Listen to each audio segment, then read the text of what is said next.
అందరికీ నమస్తే. భీమా success మీట్కి thank మీట్కి వచ్చిన మీడియా ఫ్రెండ్స్కి, గెస్ట్లకి, యాక్టర్స్కి, పెద్దవాళ్ళందరికీ గుడ్ ఆఫ్టర్నూన్. ముందుగా భీమా ఫ్యామిలీకి big congratulations on this great victory.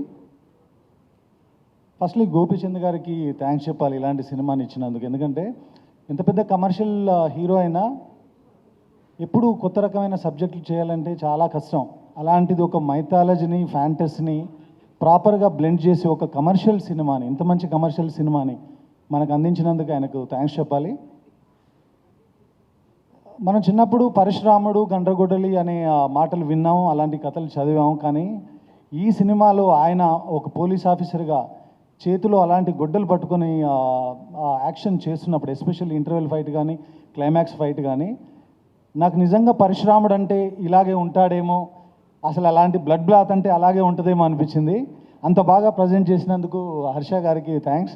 Harsha గారు అప్పుడు బెంగాల్ టైగర్ టైంలో రవి గారు చెప్పడంతో ఆయన కాంటాక్ట్ చేసి బెంగాల్ టైగర్లో 2 సాంగుల కోసం నేనే తీసుకొచ్చాను. మళ్ళీ ఇప్పుడు నా బ్యానర్ మా రాధమోహన్ గారి ప్రొడక్షన్లో ఆయన డైరెక్టర్గా చేశారు. Warm welcome to Telugu industry. Radhamohan గారు, సార్ మీ మీద చిన్న కంప్లైంట్. నేను బెంగాల్ టైగర్ ఏమైంది వేల సినిమాలు చేస్తున్నప్పుడు ఏదైనా యాక్షన్ బ్లాక్ కానీ ఏదైనా సాంగ్ కానీ చేస్తుంటే కొంచెం చూస్ చేయండి అనేవాళ్ళు. కానీ ఈ సినిమాలో మాత్రం చాలా పోస్ట్ చేశారు, చాలా ఖర్చు పెట్టారు. ప్రొడక్షన్ వాల్యూస్ చాలా టాప్ క్లాస్లో ఉన్నాయి.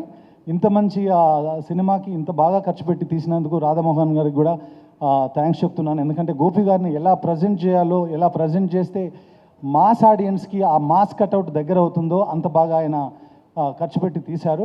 అందుకు రాధమోహన్ గారు కూడా థ్యాంక్స్ అండ్ కంగ్రాట్స్. అలాగే శ్రీధర్ గారు ఈ కథను రాధమోహన్ గారికి చెప్పించకపోయి ఉంటే, అలాగే గోపీచంద్ గారికి చెప్పించకపోయి ఉంటే ఇలాంటి ఒక యాక్షన్ సినిమా మనందరికీ నచ్చే సినిమా వచ్చేది కాదు. అందుకని శ్రీధర్ గారికి కూడా థ్యాంక్ యూ సో మచ్. ఈ వీకెండ్కి ఎగ్జామ్స్ కూడా కొంతమందికి అయిపోయినాయని మనందరికీ తెలుసు.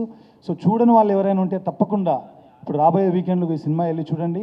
తప్పకుండా గోపి గారి దగ్గర నుంచి ఎలాంటి ఎలిమెంట్స్ అయితే మనం కోరుకుంటాం అలాంటివన్నీ ఈ సినిమాలో ఉన్నాయి. సో నాకు ఈ అవకాశం ఇచ్చినందుకు రాధమోహన్ గారికి, భీమా ఫ్యామిలీకి మరొకసారి థ్యాంక్స్ చెప్తూ థ్యాంక్ యూ ఉంటాను.